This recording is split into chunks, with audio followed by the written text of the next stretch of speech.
할렐루야. 3개월 만에 다시 본당에서 이렇게 또 예배를 하게 되었습니다. 본당을 생각하고 또 교회를 생각하면 계속 가슴이 먹먹해지는데 오늘 많이 기대했습니다. 다시 사랑하는 성도들과 같이 예배할 수 있어서 또 얼마나 감사한지 모르겠습니다.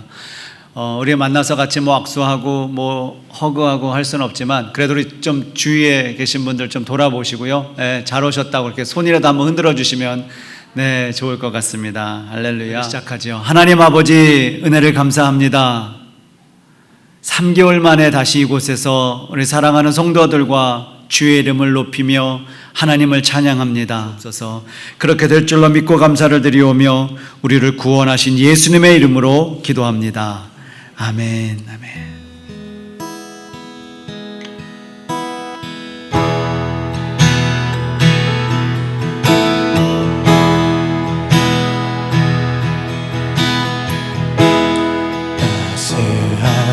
성령님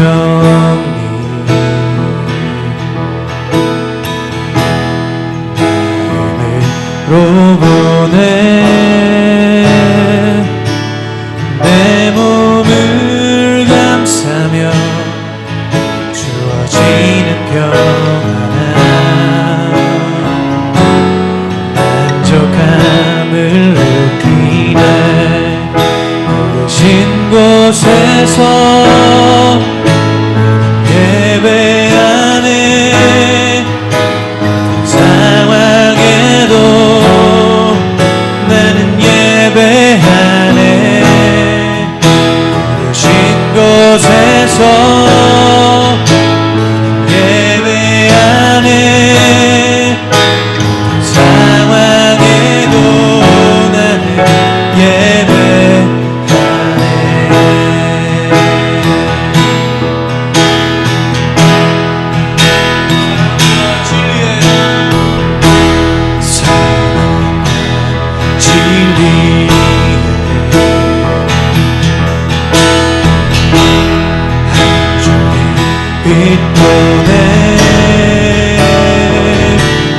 내 몸을 감싸며 주어지는 평안한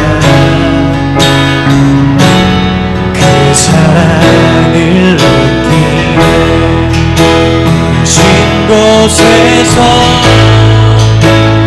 예배하네.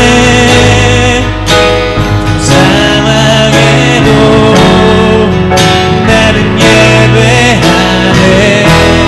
부르신 곳에서 예배하네. 상황에도 나는 예배하네. 걸어갈 때 내가 걸어갈 때 길이 되고 살아갈 때 삶이 그곳에서 예배하네. 내가 걸어갈 때 길이 되고 살아갈 때 삶이 되는 그곳에서 예배하네. 부르신 곳에서 예배하네. 상황에도 예배하네. 부르신 곳에서 예배하네. 상황에도 나는 예배하네. 부르신 곳에서 나는 예배하네. 어떤 상황에도 나는 예배하네. 아멘. 우리 신앙 고백합니다.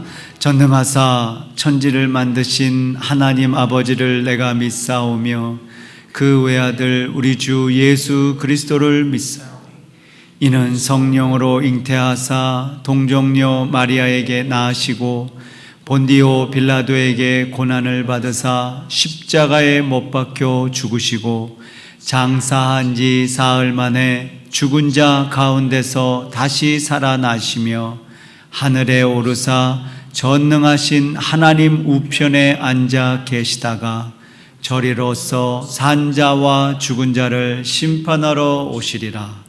성령을 믿사오며 거룩한 공회와 성도가 서로 교통하는 것과 죄를 사하여 주시는 것과 몸이 다시 사는 것과 영원히 사는 것을 믿사옵나이다. 아멘. 아멘.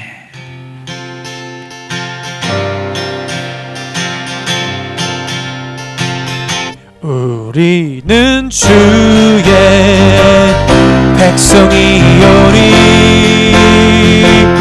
주의 그 일을 선포합니다. 이곳 어두운 세상에 빛으로 부르셨네. 주의 얼굴 구할 때 역사하소서. 우리는 주의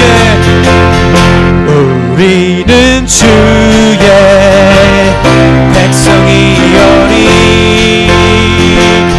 주의 그 일을 선포합니다. 이곳 어두운 세상에 빛으로 부르셨네. 주의 얼굴 구할 때 역사하소서. 교회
받으소서. 오늘 이름 위에 뛰어난 그를 온 땅과 하늘이 다 찬양해. 겸손하게 우리 무릎 꿇고 주 이름 앞에 영광 돌리세. 오늘 전하세 독생자 예수 주님께 찬양 드리리. 모든 영광과 존귀와 능력 받으소서. 받으소서. 영광과 존귀와 능력 받으소서. 받으소서. 그리스도 살아계신 하나님.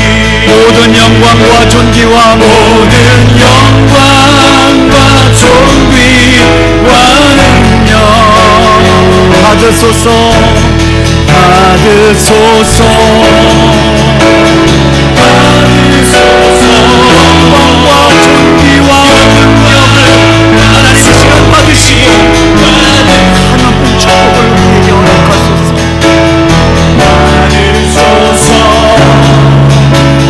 받으소서. 그리스도 살아계신 하나님. 할렐루야, 할렐루야. 우리 조용히 눈을 감고 하나님 앞에 한번 기도합시다. 참 힘들고 어려운 상황 속에서도 그동안을 지켜주신 하나님 앞에 여러분 먼저 감사의 기도를 올리시고요. 하나님, 우리의 예배가 소중합니다. 내 상황이 어떻게 변한다 할지라도 하나님 앞에 영광을 올려드리고 하나님 앞에 예배하는 것이 멈춰지지 않도록 은혜를 베풀어 달라고 기도하시고요. 특별히 3주년을 하나님 앞에 지나면서 하나님 오늘 예배를 통해서 주시는 또 하나의 메시지를 하나님 내 심령 가운데에 떨어뜨리기를 원합니다. 그 말씀이 싹이 나고 열매가 나게 해달라고 같이 한번 기도하신 후에 우리 장로님 기도해 주시겠습니다. 같이 기도하겠습니다. 내일 일을 너희가 알지 못하는도다. 너의 생명이 무엇이뇨?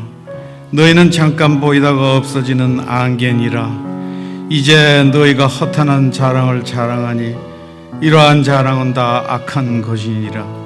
이러므로 사람이 선을 행할 줄 알고도 행치 아니하면 죄인이라. 우리의 생과사를 주관하시며 전능하시고 자비로우신 여호와 하나님 아버지, 지난 1년여 동안 코로나의 공포 가운데서 지켜주시고 또한 백신도 개발하게 해주시어서 저희들을 보호하여 주시는 은혜를 감사드리옵나이다. 오늘 또한 3개월 만에 저희들이 주님의 전에서 창립 3주년 기념 예배로 아버지 하나님께 영광과 존귀 찬양 드리게 하시는 은혜를 감사드리옵나이다. 이 예배를 통하여서 영광과 존귀 찬양 받으시옵소서. 지난 1년 동안 온라인 예배를 통하여 주님의 몸된 교회를 지켜주시고 또한 목사님 성도님들을 지켜주시어 건강한 저희 교회를 유지케 하여 주심을 감사드리옵나이다. 어려운 가운데서도 예배를 항상 이끌어주신 이근원 담임 목사님 내외 이설 목사님 모든 성도님들을 축복하여 주시고 하루속히 이 팬데믹이 종료되게 하시어서 모든 일상이 정상으로 회복되게 하시옵소서. 또한 우리들의 자녀들을 눈동자같이 보호해 주시고 축복하시옵시며 또한 우리의 두고 온 조국이 지혜롭게 모든 어려움을 극복해 하시옵소서. 또한 북한 땅에 우리 동포들을 불쌍히 여기시어 하루속히 우리 주님의 뜻으로 회복되게 하시옵소서. 또한 우리가 사는 이 땅에 기독교인들이 자신들의 이익만 추구하는 이기적이고 형식적인 교인들이 되지 말게 하옵시고 오직 예수님만 닮아가는 참 그리스도인들이 되게 하시옵소서.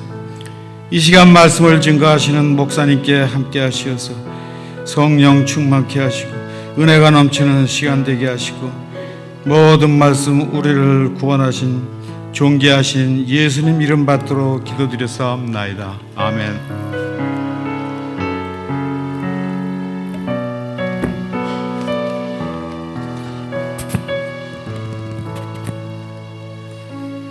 감사합니다. 우리 3월 암송 구절 먼저 좀 같이 한번 하고 계속해서 말씀을 나누겠습니다. 요한복음 14장 27절 말씀.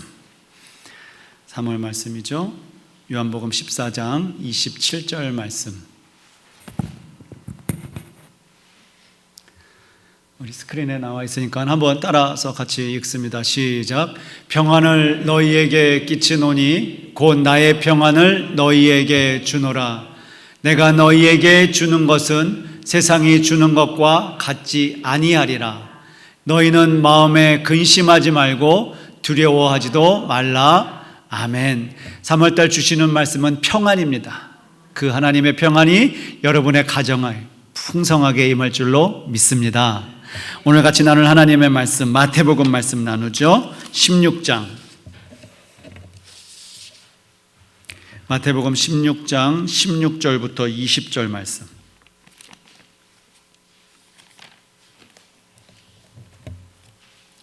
마태복음 16장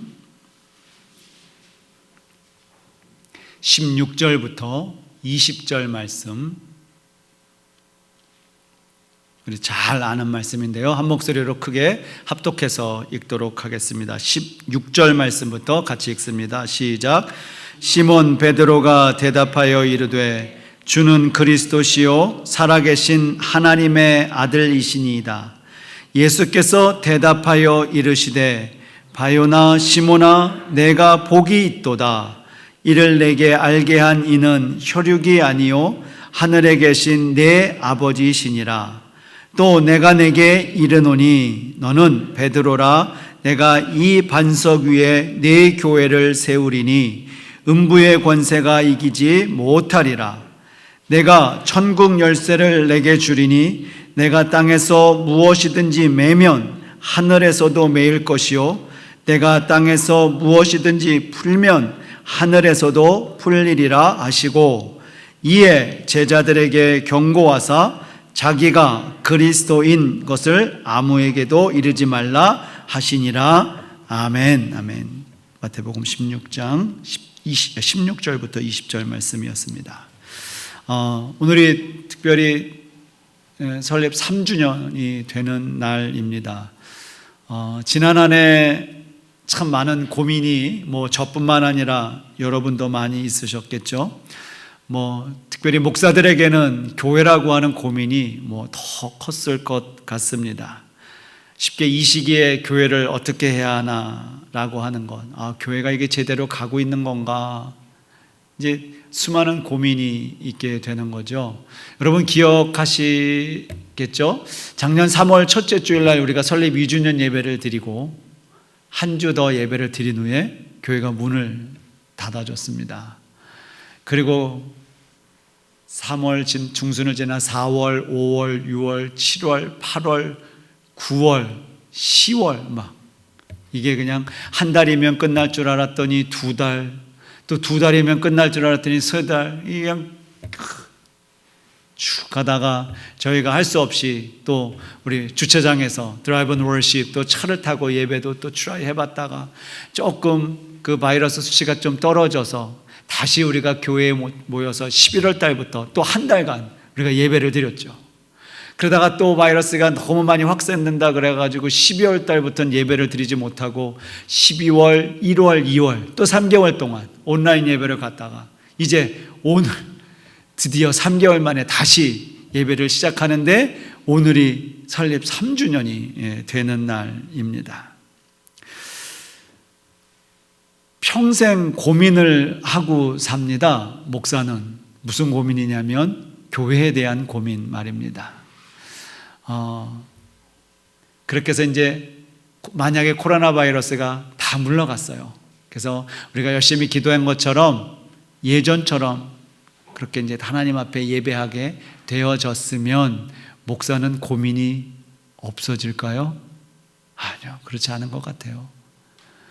교회를 또 어떻게 해야 하나, 또 이 고민 하나가 넘어가면 또 다른 고민이 생기고, 여러분 그건 우리의 삶에서도 마찬가지잖아요. 하나의 어려움이 끝나면 앞으로 어려움이 없으셔요? 아니잖아요. 이 어려움 어떻게 해서든지 잘 넘어가면 또 어려움이 또 오는 것처럼 우리 교회도 그런 것 같아요. 코로나 바이러스가 잘 지나갔어요. 그러면 그 다음에 뭐 코브라 바이러스가 또 올는지 뭐 누가 알겠어요? 그렇잖아요. 그런데 그 고민 속에서도 제가 하나님 앞에 기도하는 중에 참 감사를 느끼는 게, 하나님 너무 감사합니다. 목사가 다른 생각하지 않고 교회만 가지고 고민할 수 있도록 허락하셔서 얼마나 감사했는지 모른 것 같아요. 이게 목사의 영광이잖아요. 목사가 뭐 무슨 고민을 하겠어요? 목사가 저 옆집에 비즈니스 안 되는 거 뭐 고민할 수 있겠지만 교회만큼 더 고민하겠어요? 그러니까 목사로서는 평생 교회만 고민하고 살아가는 것만큼 목사에게서는 축복이 없는 것 같습니다. 그런 시대에 3주년을 맞이했죠. 3살.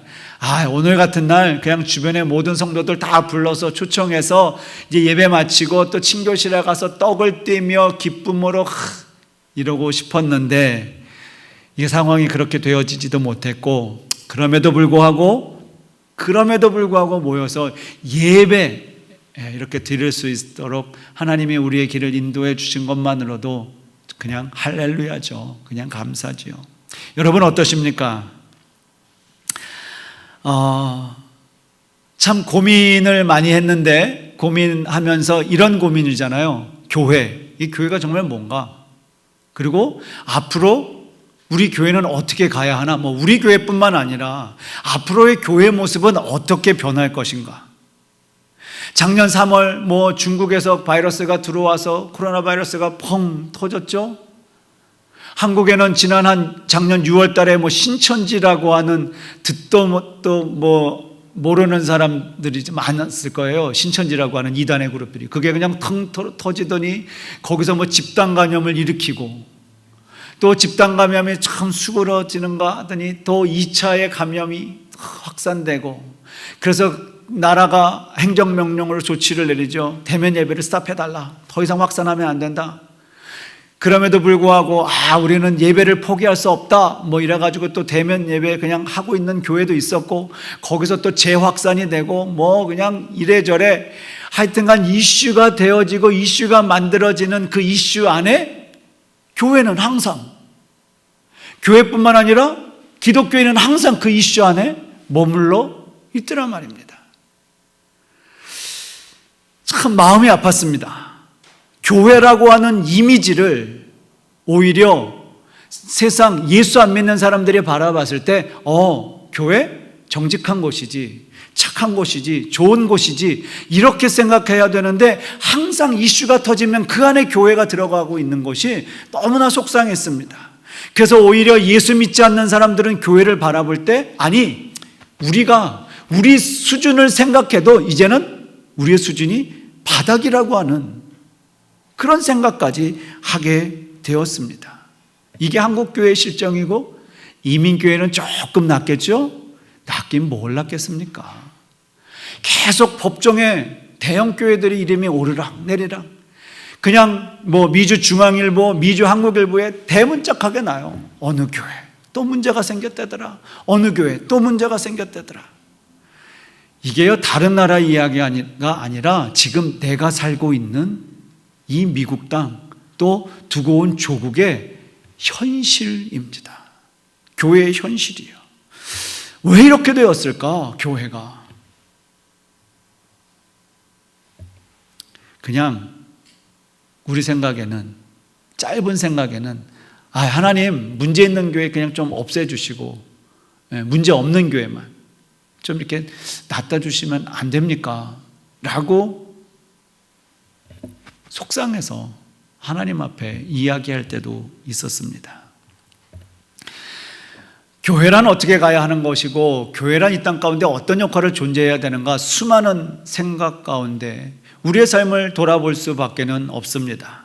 그동안 우리 교회는, 우리 교회뿐만 아니라 이민교회는, 그동안 한국교회는 솔직히 표현하자면 결국 교회 성장주의, 그곳에 목숨을 걸었던 것이었죠. 물론 교회가 성장해야 합니다. 그것에 대해서 반대 의견이 아닙니다. 교회가 성장해야 다른 것도 할 수 있으니까 말입니다. 그런데 중요한 건 교회 성장이 제1이라는 것에 문제가 생기는 겁니다. 교인의 숫자도 늘렸습니다. 교회도 확장했습니다. 건축도 잘 했습니다. 그런데 교회의 목적이 숫자 늘리고 교회를 짓는 것에 우리는 목숨을 걸어왔던 겁니다. 그래서요, 어떤 교회 가면 표어가 성전 건축을 하는 해, 이렇게 표를 줬어요. 무슨 의미인지는 알겠어요. 정말 그 교회가 열심히 하나님의 성전을 짓는 것에 대해서 전 불편하지 않습니다. 오히려 잘하는 거죠. 그런데 어떻게 목표를 그렇게 지어야 하는 것에 대해서는 전 반대입니다. 교회가 많이 세워졌습니다. 성도 수도 많이 늘어났습니다. 지나다니면 정말 교회가 없을 정도로 수많은 곳에 교회가 세워졌고, 정말 빛과 번쩍하게 교회의 건물도 지어놨습니다. 그런데 교인들의 수준은, 성경적인 교회의 모습이나 성경적인 교회에 다니는 성도들의 수준, 의식은 바닥을 치고 있었던 겁니다. 이번 코로나 바이러스로 인하여 그 모습이 완전 세상에 드러났습니다. 완전 영적으로 우리가 교회를 진단해 볼 수 있는 상황이 펼쳐졌습니다. 쉽게 교회는 잘 지어놨는데 교회 안의 사람들은 영적으로 정말 진정한 그리스도인으로 세워놓지 못했던 겁니다. 밖으로 보면 정말 괜찮은 사람 같은데 안에, 내면, inner church, 이게 부실 공사였습니다. 우리는 알잖아요. 건물이 아무리 멋있게 잘 지어도 그 건물이 부실 공사면 언젠간 그 건물이 무너질 거라는 거예요. 오래전에 그런 경험 많이 하셨잖아요. 다리도 무너졌죠. 성수대교. 백화점도 무너졌죠. 산풍. 그래서 우스갯소리로요, 바람이 세 군데서 불어서 무너졌다고. 그래서 산풍이라고. 왜 무너졌을까요? 부실 공사예요. 한국교회의 영적인 수준이 코로나 바이러스로 인하여 정확하게 드러났습니다. 아주 쓴 약이 됐습니다. 이제 코로나 바이러스가 끝나면 한국교회를 진단하건대 그동안 출석했던 100%가 출석한 출석교인의 30%에서 40%가 교회 출석하지 않는다는, 안 할 거라고 하는 통계가 나옵니다. 정말 생각해야 합니다. 교회가, 교인이, 아니 목사가 정말 교회에 대해서 앞으로 어떻게 해야 할까를 고민해야 합니다. 이거 고민하지 않으면 그냥 속수무책으로 교회는 무너지고 맙니다. 오늘 우리가 대면 예배를 이렇게 하잖아요. 그런데 지금 제가 있는 좌측에 또 하나의 카메라를 놓고 실시간으로 또 예배를 방송해 나가고 있습니다. 혹시 코로나 바이러스로 인하여 오시지 못하는 분들에 대한 배려입니다. 코로나 바이러스가 만약에 다 종식됐다면 이 온라인 예배를 어떻게 해야 할까요? 하지 말아야 할까요? 아니면 계속해야 할까요? 고민을 해야 합니다. 젊은 가정들은 예배 시간을 막 준비하다가 아유, 오늘 너무 늦었다. 그러면 어떻게 해야 되죠? 빨리 챙겨서 와야죠. 근데 또 하나의 옵션이 생겼습니다. 그게 뭐죠? 온라인으로 예배하면 되지. 어떡하실 겁니까? 그리고요, 우리 교회는요, 온라인 예배 안 할 겁니다. 그러면 죄송하지만 젊은 가정은 대형 교회로 갈 확률이 훨씬 더 많아집니다. 우리가 그동안 집에서 온라인 예배를 드려오면서 경험하셨죠? 이렇게 모여서 예배하는 것처럼 딱 양복에 넥타이는 매지 않는다 하더라도 그래도 제 시간에 맞춰서 경건하게 딱 해서 예배가 되어졌죠, 처음에는. 그런데요, 가면 갈수록 예배가 안 돼요. 이게 목사뿐만 아니라 여러분도 마찬가지일 겁니다. 벌써 저만 해도요, 온라인 예배가 익숙해져 버렸습니다. 그렇지만 마이크를 이렇게 하는 게요, 굉장하게 크게 들리거든요. 온라인 예배할 때는 마이크를 켜고 하지 않고 예배를 하다 보니까 제 목소리가 잘 안 들릴 때도 있었는데 지금은 마이크가 들어오니까 그냥 웅웅웅 하는 것 같고, 그러니까 벌써 이상해지는 거죠. 자, 교회가 정말 많은 생각을 해야 합니다. 온라인 예배를 할 건지, 대면 예배를 할 건지, 아니면 온라인 예배와 대면 예배를 같이 갈 건지. 그렇다면 성도들에게는 옵션을 던져주는 거잖아요. 어떤 사람은 온라인 예배하고 어떤 사람은 대면 예배하고, 그럼 대면 예배한 사람은 온라인 예배한 사람에게 너 온라인 예배하지 말고 나와야지, 그렇게 이야기할 수 있어요? 할 수 없어요. 왜요? 온라인도 예배니까. 그런 옵션을 만들어 주게 되었다는 거예요. 온라인 예배도 예배거든요. 그렇다면 온라인 예배는 신학적으로 어떻게 정립할 거고, 이게 이제 수많은 이제 과제가 교회 안에 들어오게 됩니다. 목사님 그런 건 잘 몰라요. 그냥 그런 건 목사님 알아서 하세요. 우리가 무슨 신학적인 거. 아니요. 같이 고민하셔야 합니다. 왜요? 이 교회를 우리만 다닐 교회가 아니기 때문에 그렇습니다.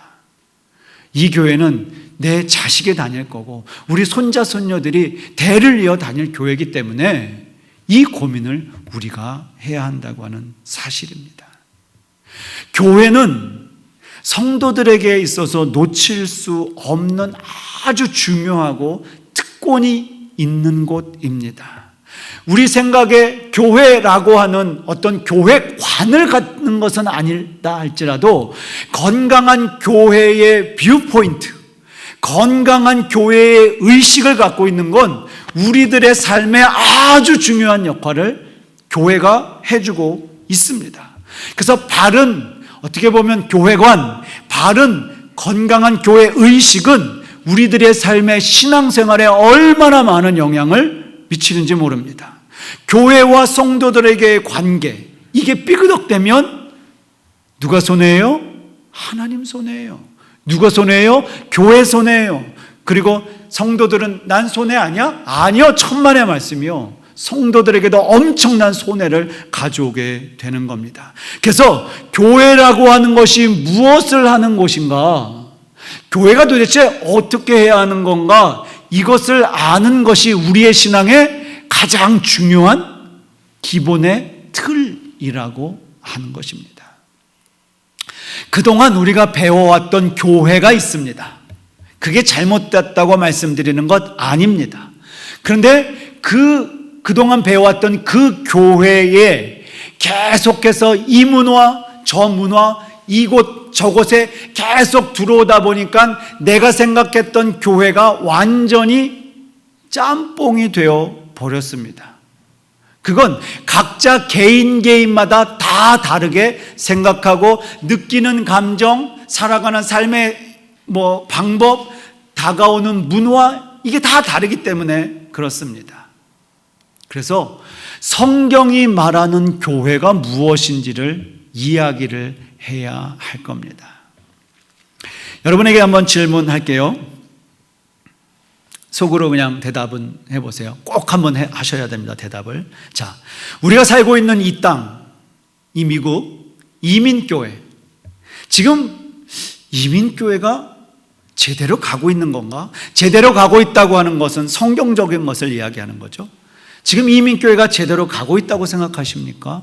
이렇게 또 말씀드리면 또 제가 뭐 부정적인 것 같아서, 아니요, 그건 여러분이 그냥 대답을 하시는 겁니다. 솔직하게.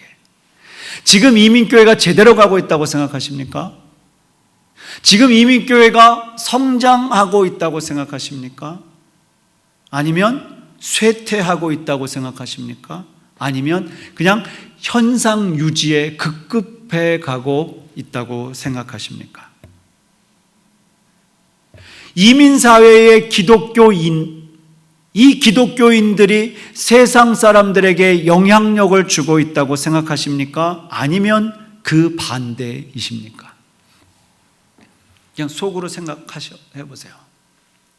정말 답을 해보세요.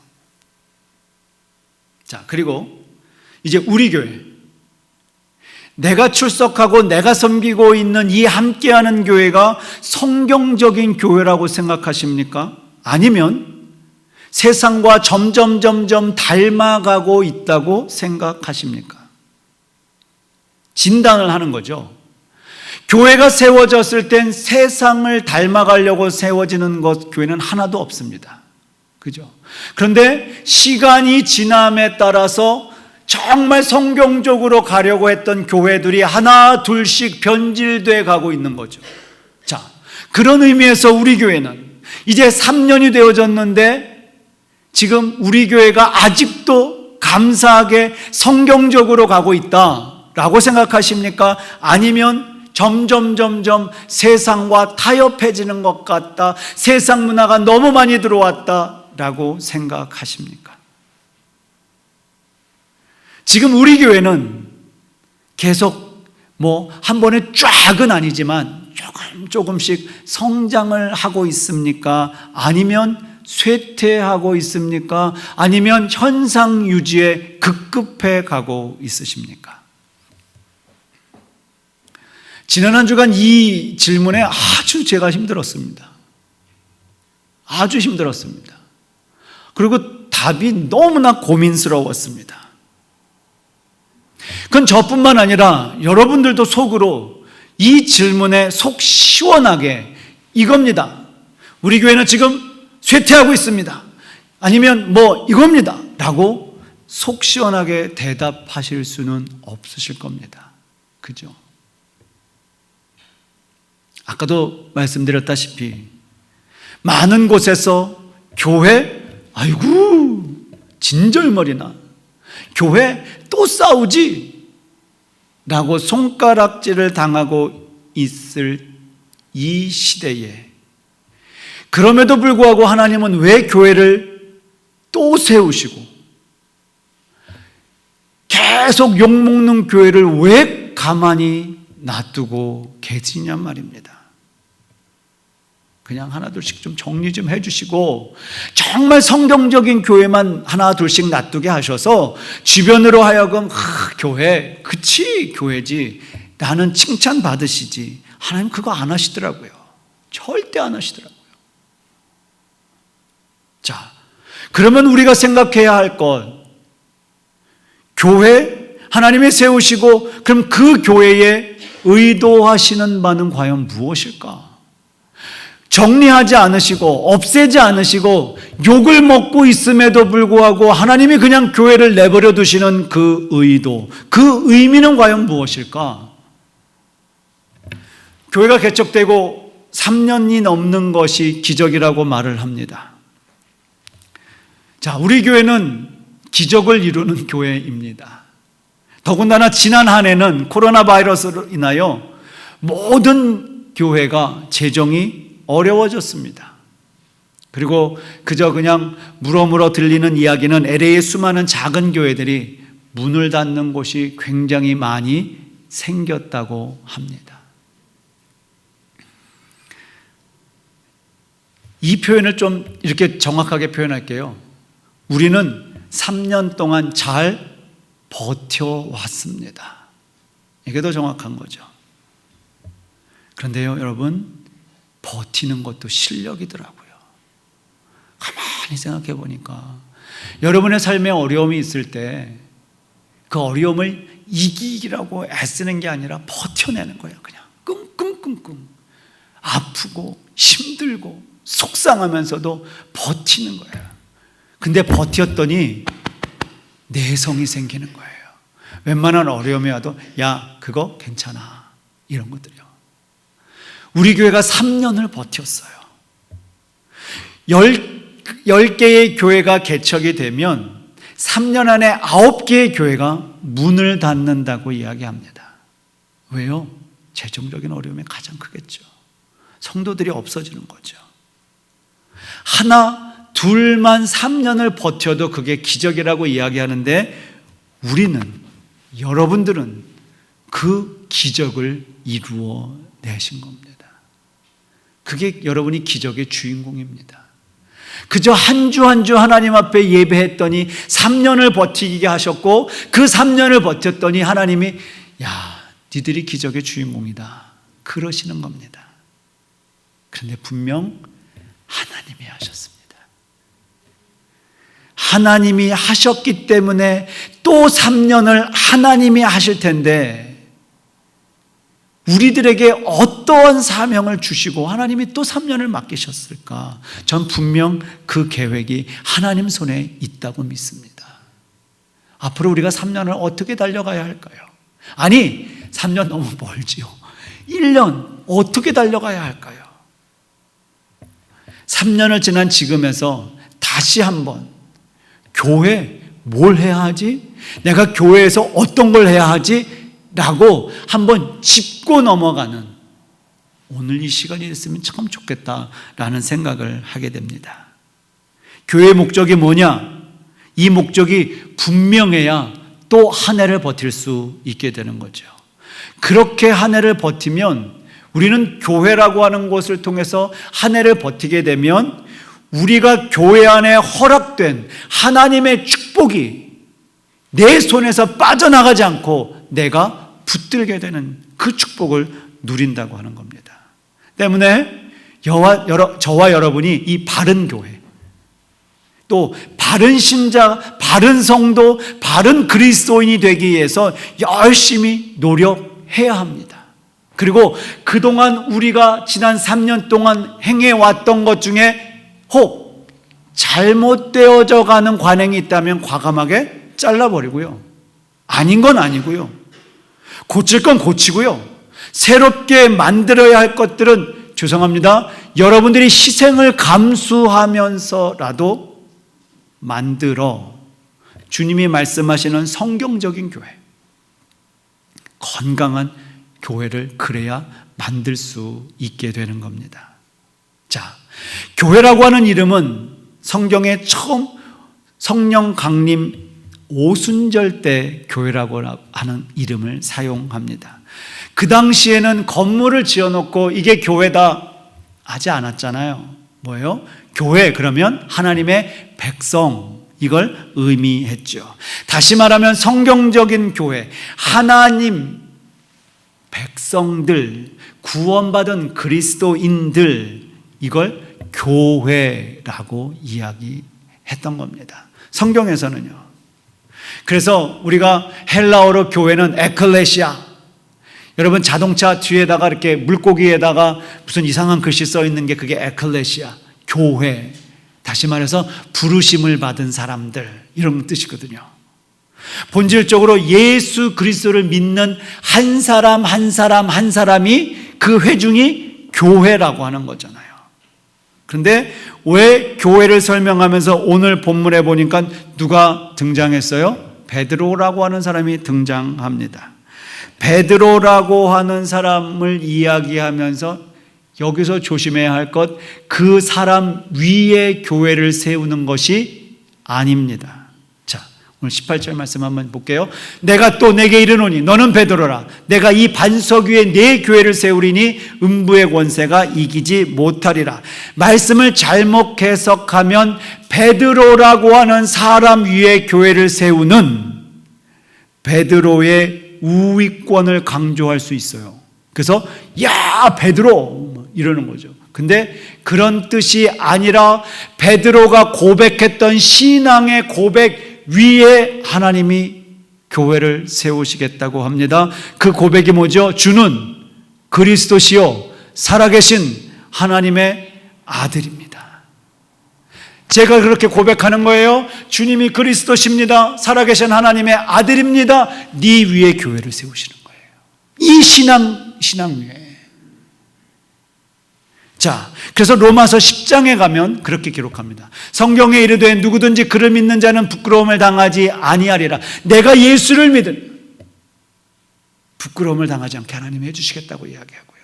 유대인이나 헬라인이나 차별이 없습니다. 한 분이신 주께서 모든 사람의 주가 되사 그를 부르는 모든 사람에게 부요하시는도다.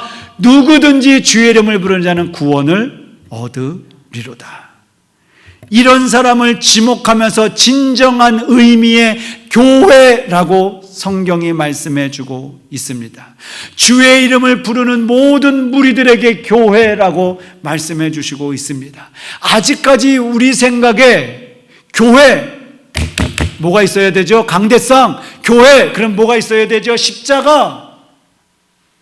교회 그래도 교회는 그랜드 피아노가 있어야 마시지 이런 거요? 아니요. 구원받고 하나님의 자녀가 하나 둘씩 사라져 가면 겉모양의 교회는 아무 의미가 없듯이 예수를 주로 고백한 사람들이 교회라고 하는 생각을 여러분 정확하게 하셔야 한다는 겁니다. 오늘 교회 오면서 음식을 픽업하면서 오기 때문에 놀워길로 이렇게 쭉 내려왔어요. 놀러길로 오다가 보면 여러분 아시죠? 옛날 다솜교회 으리으리한 10,000,000불짜리 교회 혹시 요즘 지나가 보셨나요? 없어졌어요. 너무 마음이 힘들었어요. 그 교회를 지을 땐 참 많은 사람들이 고생했을 거고 그렇잖아요. 정말 힘들고 어렵게 헌금해서 교회를 져놨는데 그냥 한순간에 없어지더라고요. 지금은요 100,000,000불짜리 타운하우스가 들어섰던데요. 지나가면서 우리 가족들은 지나가면서 아내에게 야, 그 교회가 한순간에 없어졌다 그랬더니요 제 뒤에 앉았던 우리 둘째 딸이 아빠 저기가 교회였어? 그러더라고요. 너무너무나 마음이 힘듭니다. 그렇잖아요. 그런데요 아무리 교회가 웅장하고 거대할지라도 예수 믿는 사람이 없어지고 구원을 받는 사람이 없어진다면 그 교회 웅장하고 거대하게 지었던 교회는 그처럼 한순간에 없어지는 거더라고요. 교회를 왜 팔았을까요? 교회에 사람이 계속적으로 몰려오는데 교회를 팔까요? 그건 아니잖아요. 혹 지금 있는 교회가 너무 작아서 다른 교회로 더 크게 짓고 이전하는 것 때문에 교회가 없어져야 된다? 충분히 이해합니다. 그런데 제가 알기로는 그 교회가 그래서 교회가 없어진 게 아닌 것을 알고 있는 거잖아요. 예수 믿는 사람들이 점점 많아져야 합니다. 구원받은 사람들이 점점 많아져야 합니다. 그것 때문에 교회가 있어야 되는 겁니다. 건물이. 자, 중요한 게 하나 있습니다. 그건 아까도 말씀드렸다시피 교회라고 하는 단어입니다. 헬라어로 에클레시아, 부르심을 받은 사람들, 불러냄을 받은 무리라고 하는 단어입니다. 내가 누군가를 불렀어요. 근데 왜 불렀는지를 이야기를 해줘야 되잖아요. 그렇죠? 불렀으면 목적이 있다고요. 하나님이 우리를 불러주셨다면 하나님의 목적이 있죠. 부르긴 부르셨는데 왜요? 그랬더니 잘 모르겠네. 이런 거 아니라고요. 불렀으면 가서 뭐 좀 가져와 라고 한다든지 어떤 목적이 있었을 거 아니에요. 교회라고 하면 놓칠 수 없는 것, 이 부르심에 관한 부분들. 누구가 부르셨어요? 하나님이 우리를 부르셨어요. 왜요? 하나님이 여러분을 부르셨다고요? 왜 부르셨어요? 이 부분을 정확하게 잡고 가셔야 하는 겁니다. 부르심은 내가 알겠는데 왜 불렀는지는 잘 모르겠어. 도통 부르심이 뭔지는 잘 모르겠다니까. 그러면 결국 우리의 삶은 하나님과 관계 없는 삶을 살게 된다는 거죠. 그래서 우리는 쉽게 그렇게 표현했잖아요. 부르심에 합당한 삶을 살아야 한다. 합당한 목적이 뭐냐? 하나님이 나를 왜 부르셨느냐? 자, 에베소서 5장 26절 27절. 이는, 자, 에베소서 5장 그 26절 전에는 교회에 대해서 쭉 설명하셨어요. 그리고 26절에 와서 이는 곧 물러 씻어 말씀으로 깨끗하게 하사 거룩하게 하시고, 27절 26절까지만, 27절 안 나왔네. 제가 읽을게요. 티나 주름 잡힌 것이나 이런 것들이 없이 거룩하고 흠이 없게 하려 하십니다. 우리를 부르신 목적, 교회를 이 땅 가운데 세우신 여러 목적 중에 중요한 목적은 뭐냐면, 1차 되게 하신 목적은 뭐냐면 거룩하게 되고, 누구를? 나를, 지금 흠이 없는 자가 되고, 누구를? 나를 말씀으로 깨끗하게 하길 원하시는 것. 누구를? 나를. 그래서 하나님과 하나 되고 연결되도록 하는 것이 우리를 부르신 궁극적인 목표. 이게 본질이라는 거예요. 에베소서 5장 26절, 27절에 정확하게 기록되어 있습니다. 그렇다면 교회란 아름다운 사람을 이곳에서 만들어내는 것. 쉽게 그리스도인다운 사람을 만들어내는 책임이 어디에 있다? 교회가 있다. 교회의 책임은 사역도 아니고 건물 짓는 것도 아니고 밥하는 것도 아니고, 교회의 목적은 거룩하고 흠없고 온전한 자가 되기 위해서 교회에 오신 분들을 그렇게 변화시키는 데 목적이 있다라는 겁니다. 이 일을 위해서 자기를 부인하고 십자가를 지는 싸움을 하도록 우리를 만들어 놓으셨지요. 이게 자기 십자가, 제 십자가를 지고 나를 쫓으라 이랬더니 자꾸 교회의 사역들만을 생각하세요. 아유, 지금 나 죽겠는데 또 무슨 사역을 나한테 맡기셨어? 그럴 때마다 목사가, 죄송합니다, 협박하지요. 그 십자가를 지고 쫓아가야 합니다. 목사가 협박하는 것도 무진장 문제예요. 근데 자기가 자기 십자가를 지인다고 이야기하는 건 말씀으로 깨끗하게 되기 위해서 싸우는 거예요. 내가 거룩하게 살기 위해서, 흠없는 자로 살기 위해서 내가 싸우는 거예요. 누구랑요? 스스로와. 그 십자가를 지고 주님을 쫓아가는 거예요. 근데 여러분, 우리는 어떻게 싸우죠? 교회에서 네 편 내 편 만들어 놓고 우리끼리 싸워요. 그리고 이 돈 어디다 썼냐, 저 돈 어디다 썼냐, 그러고 싸우고 앉아 있어요. 교회는 편갈라 싸우는 데가 아니에요. 교회는 이 돈 어디다 썼냐, 이 돈 내놔라, 출처 밝혀라, 이러고 싸우는 데가 아니라고요. 서로 십자가를 내가 지겠다고 싸우는 것이 교회잖아요. 그건 잘 생각해야 돼요. 잘 생각해요. 근데 다 사단에게 속아버렸어요. 변화가 일어나는 곳이 교회인데, 변화가 일어나는 것이 바른 교회의 모습인데, 변화는커녕 교회 갔다 오면 뭐가 생겨요? 스트레스가 생기는 거예요. 교회 갔다 오면 하나님의 비밀을 알아야 되는데 다른 사람의 비밀을 더 알게 되는 거예요. 이게 문제잖아요. 그렇죠?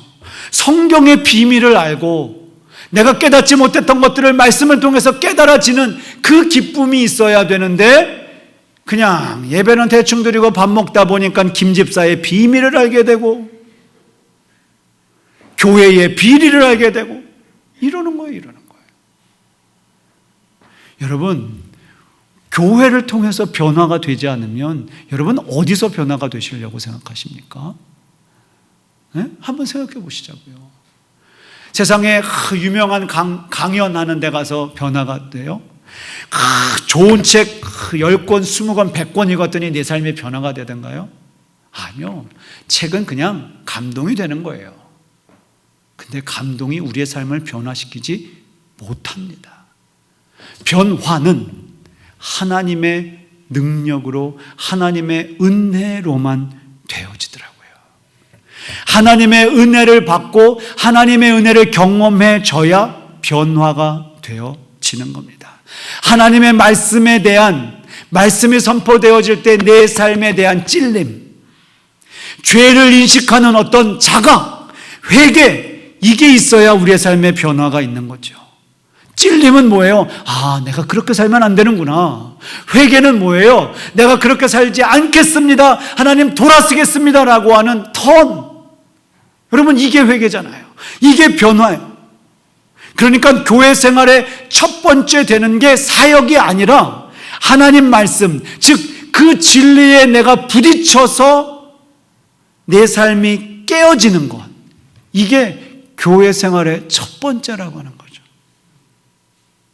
그 은혜를 체험하기 위해서 교회에 오셔야 되는 거예요. 오늘도 열심히 가서 밥 해야지. 그러지 말자고요, 우리는. 이제는 밥 안 하셔도 되잖아요. 그러니까 그냥 교회 오실 때 오늘 말씀을 통해서 나를 변화시키는 것, 이거 하자고요. 오늘 교회 가서 밥 잘해야지, 이게 아니라. 또 하나, 목사의 설교를 여러분 잘 들으셔야 합니다. 이게 조금 민망스러운 건데, 목사의 설교를 제대로 듣지 않으면 여러분의 인생이 변하지 않습니다. 구약에는 선지자, 제사장, 사사들을 통해서 하나님의 말씀을 전달했죠. 지금 신약에 와서는 제자, 또 사도, 이제는 이 시대는 하나님의 성경을 풀어주는 목사를 통해서 하나님의 음성을 여러분들에게 전달하고 있습니다.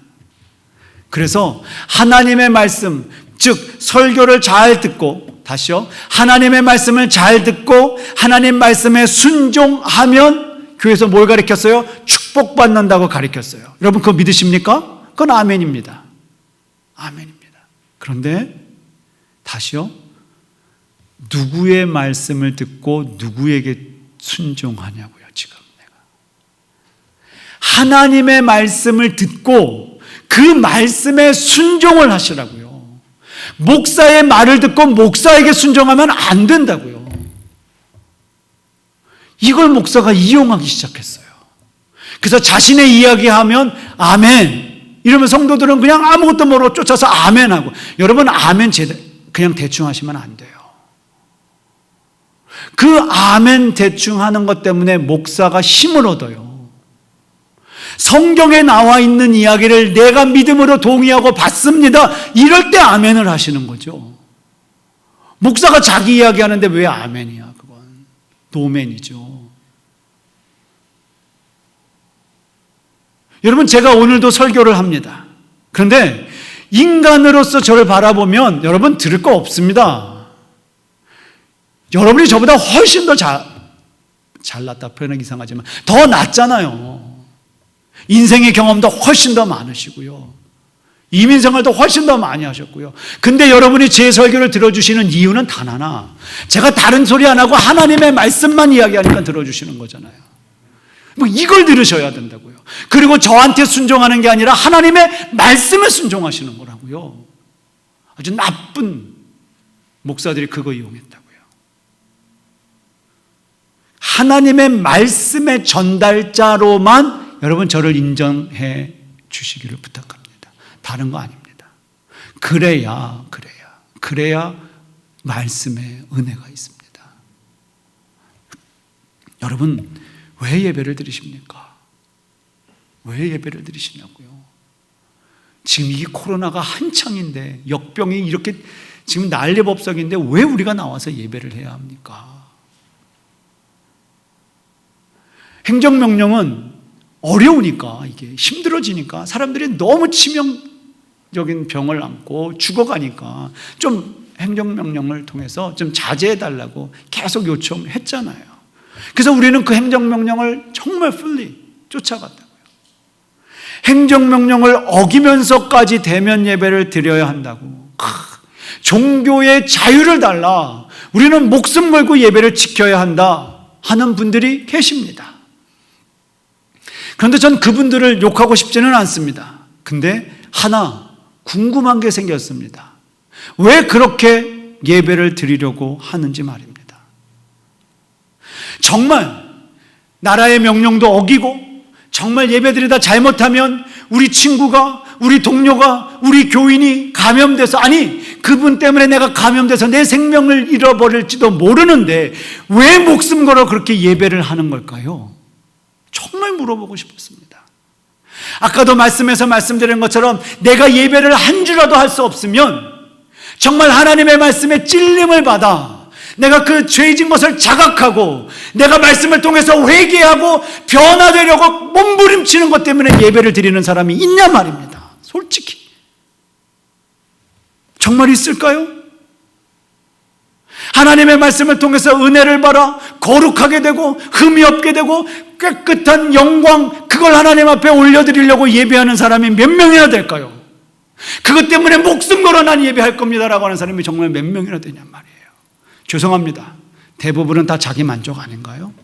기계적으로 주일날 예배 안 드리면 뭐 지나가다 티켓 뛸 것 같으니까, 사고 날 것 같으니까.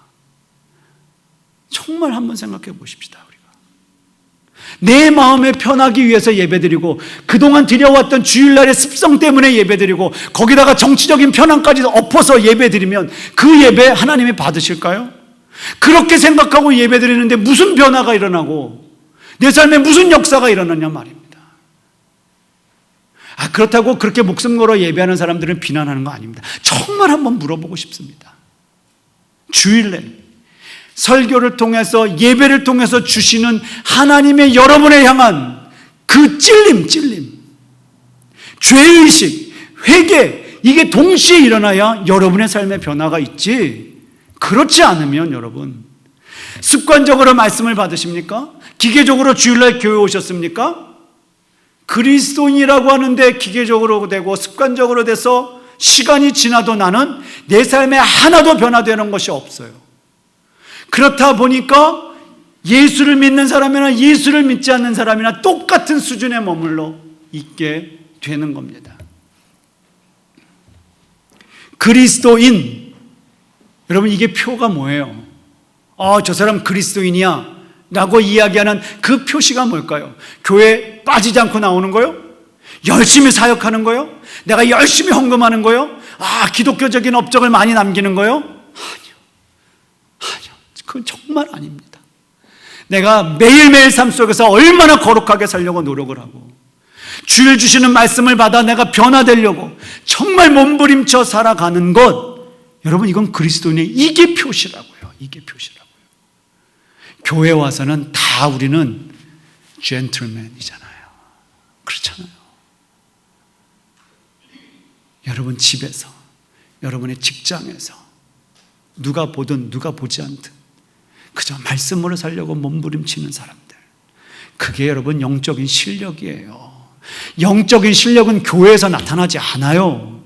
영적인 실력은 나 혼자 있을 때 그 실력이 나타나는 거예요. 사랑하는 성도 여러분, 3년을 지난 이쯤에 우린 이 싸움을 할 겁니다. 하나님의 백성으로, 하나님의 자녀로 우리를 부르시고 우리를 뭐라 말씀하셨냐면 교회 되게 하셨다면, 이제 예수 그리스도를 통해 공동체를 묶으셔서 그 공동체의 머리가 누구라고요? 예수 그리스도.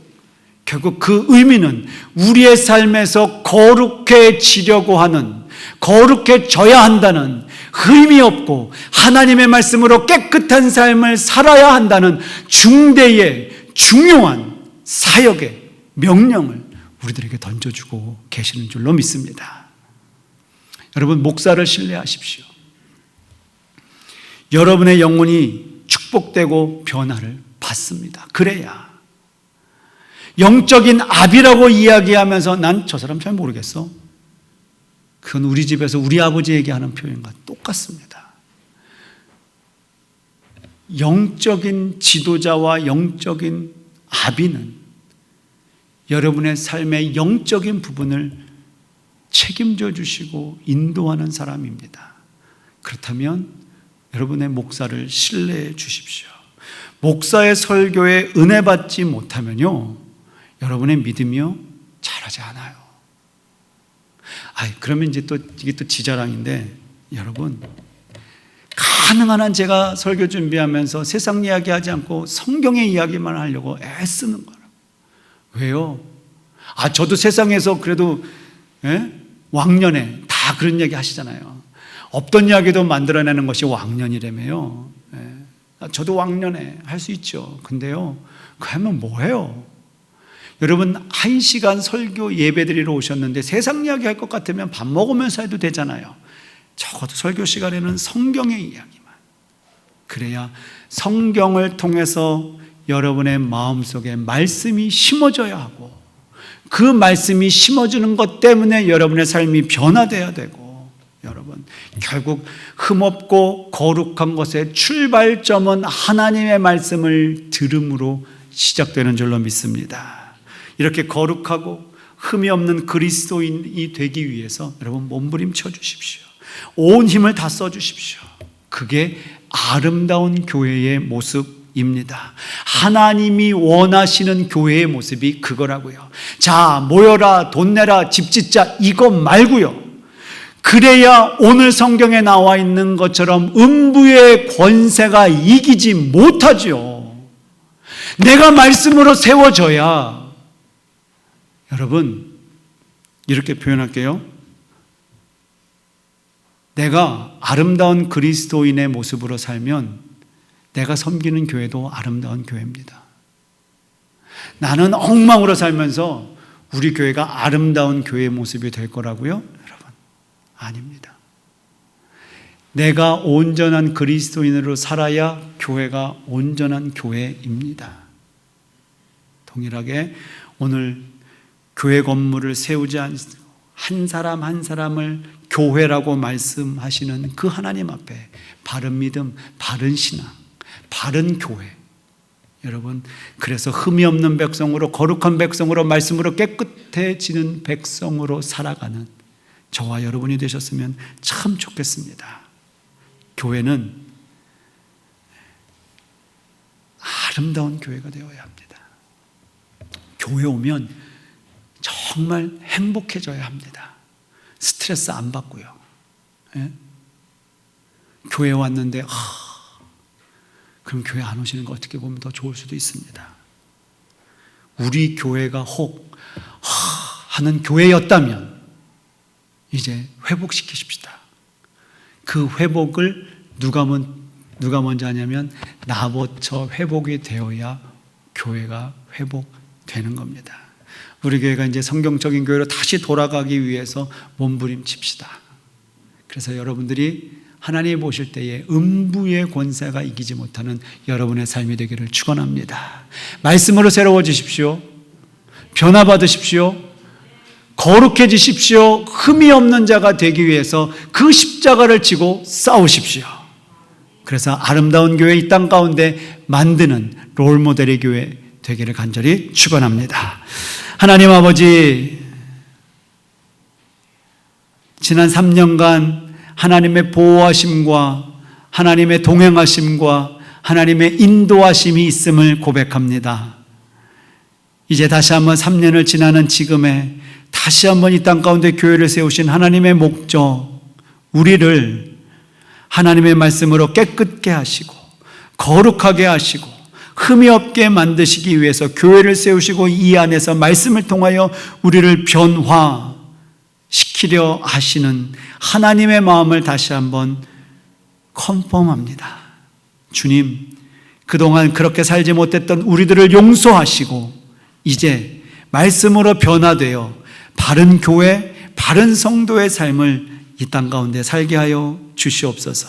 그래서 하나님 1년이 지난 후에 다시 우리의 삶을 돌이켜보면서 내가 이만큼 믿음이 성장이 있었구나. 우리 교회가 이렇게 또 성경적으로 달려가고 있었구나. 돌아보며 하나님 앞에 영광 올려드릴 수 있도록 은혜를 더하여 주시옵소서. 그렇게 될 줄로 믿고 감사를 드리며 우리를 구원하신 예수님의 이름으로 기도합니다. 아멘. 아멘. 우리 같이 찬양하죠. 이런 교회가 되게 하소서.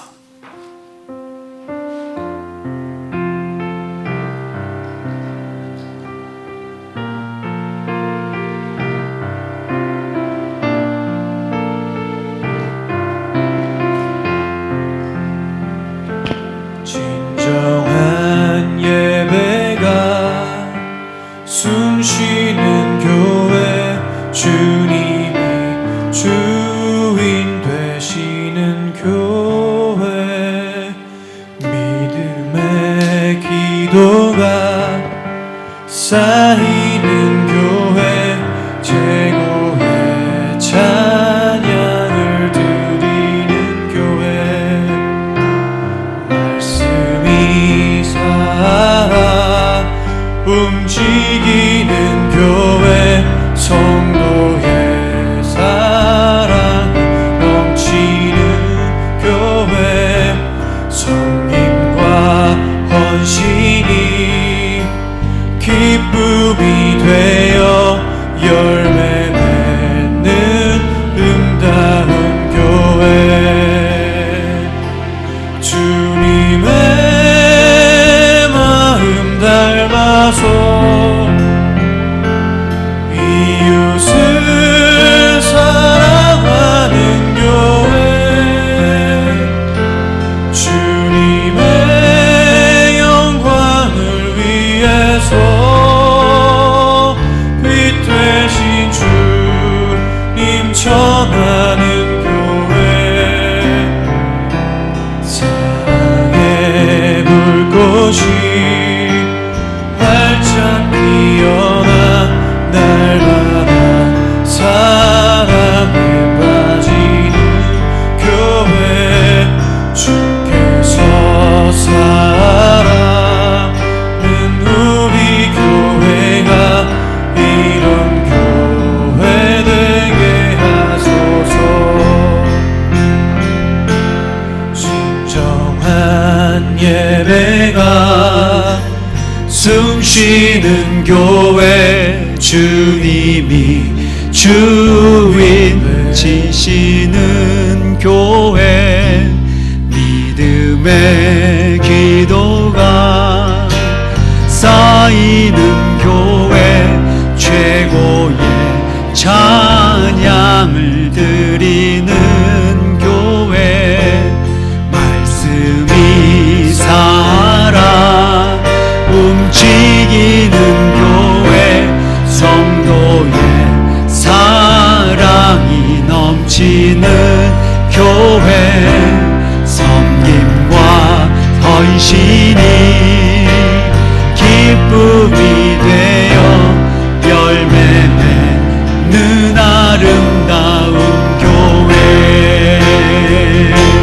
주님의 마음 닮아서 이웃을 사랑하는 교회, 주님의 영광을 위해서 빛 되신 주님 전하는 교회, 사랑의 불꽃이 활짝 피어나 날마다 사랑에 빠지는 교회, 주께서 사랑하는 우리 교회가 이런 교회 되게 하소서. 아멘. 아멘. 먼저 광고 말씀부터 먼저 드리겠습니다. 오늘은 우리 같이 대면 예배로, 또 혹 못 나오시는 분들은 온라인 예배로 예배드린 여러분들을 환영하고요. 예배 시간은 11시 15분. 우리 온라인 할 때는 11시에 했었는데 이제 대면 예배로 하면서 15분 더 늦게 11시 15분에 예배를 시작합니다. 지난 한 해 여러분들이 잘 버텨 주셨습니다. 그것을 기억해 주시기를 부탁합니다. 다른 광고는 특별히 없죠? 일단 여러분 개인 방역에 또 철저하게 신경 써 주셔야 우리가 계속해서 대면 예배를 드릴 수 있으리라 믿습니다. 우리 다 같이 자리에 일어나셔서 또 우리 마지막 찬양하고 또 헌금을 위해서 기도하고 축도하고 오늘 예배를 마칩니다. 내는 주의 영광을 보내. 내는 주의 영광을 보내. 우리 가운데 계신 주님, 그 빛난 영광 원하는 건도 그 찬송 온 땅 가득해. 내는 주의 영광을 찬송 가운데 서신 주님, 찬송 가운데 서신 주님, 주님의 얼굴을 온 세상 향하네. 권능의 발을 전해. 주의 영광 이곳에 가득해. 우린 선해 주님과 함께 찬양하며 우리는 전진하리. 모든 열방 주의 영광이 가득합니다. 할렐루야. 주의 영광 이곳에 가득해. 우린 선해 주님과 함께 찬양하며 우리는 전진하리. 모든 열방 주 볼 때, 모든 열방 주 볼 때까지, 모든 열방 주 볼 때까지. 하나님 아버지, 정성스럽게 물질뿐만 아니라 이 물질에 우리의 마음도 모아서 드린 사랑하는 주의 백성들을 긍휼히 여겨주셔서 경제적으로 어려움 당하지 않고 건강적으로 어려움 당하지 않고 삶에 있어서 문제가 없도록 하나님이 보호하여 주시고 인도하여 주시옵소서. 기도 제목까지 하나 둘씩 적어서 주 앞에 올려드리는 손길의 기도 제목을 주님 일일이 아시오매 더 좋은 것으로, 더 많은 것으로, 더 합당한 것으로 저들의 기도도 들어응답하여 주시옵소서.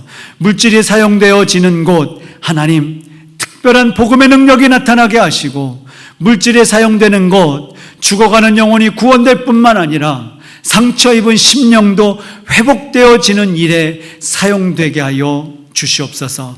지난 3년 동안 물질의 어려움 하나님 조금도 없이 우리의 교회를 지켜주셨사오니 감사하오니 하나님 올 1년도 하나님께서 지키시고 보호하여 주시고 풍성하게 물질의 복도 허락하여 주시옵소서. 이제는 우리 구주 예수 그리스도의 넓으신 은혜와 하나님의 한량없는 사랑하심과 성령의 감동감화 역사하심이 오늘 3주년 감사 예배를 주 앞에 드리며 다시 한번 교회, 나를 향한 하나님의 부르심, 교회 와서 해야 할 수많은 것들을 다시 한번 결단하고 돌아가는 주님의 귀한 하나님의 백성들 머리 위에, 그들의 생애 위에 이제로부터 영원까지 함께 있을지어다. 아멘, 아멘.